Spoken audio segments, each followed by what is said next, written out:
Հոկտեմբերի 17-ին աշխարհում նշվում է աղքատության դեմ պայքարի համաշխարհային օրը։ 1987 թվականին այս օրը 100 հազարավոր մարդիկ հավաքվել էին Փարիզի Տրոկադերո հրապարակում, կոչ անելով հարգել աղքատությանն ու սովին զոհ գնացած մարդկանց հիշատակը։ Նրանք նշում էին, որ աղքատությունը համարվում է մարդու իրավունքների խախտում։ 1992 թվականին 4-րդ աշխարհ ներկայացուցիչները, որոնք պայքարում են աղքատության դեմ ամբողջ աշխարհում, կարողացան հասնել նրան, որ 1992 թվականի դեկտեմբերի 22-ին ՄԱԿ-ի գլխավոր ասամբլեան հոկտեմբերի 17-ը հռչակեց աղքատության դեմ պայքարի համաշխարհային օր։ Ըստ վիճակագրության աշխարհի բնակչության 1,2 միլիարդն աղքատ է։ Նրանցից 33%-ն ապրում է Աֆրիկայում, գրեթե նույնքան էլ Հնդկաստանում, իսկ երրորդ տեղում Չինաստանն է 13%-ով։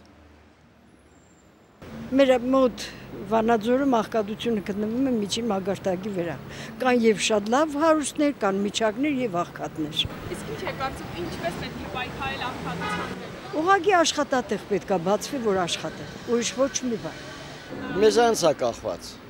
Մեր բնակիչներից է կախված։ Շատ է աղքատությունը, չգիտեմ,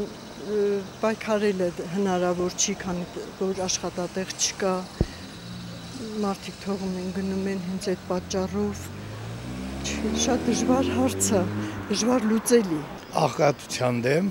հիմնականում պետք է էկոնոմիկան բարձրանա ինձ թվում է։ Աղքատությունը Վանաձորում գտնվում է շատ վատ մակարդակի վրա, այսինքն սոցիալական անապահով մարդիկ շատ կան այսօր մեր քաղաքում, ցավոք սրտի։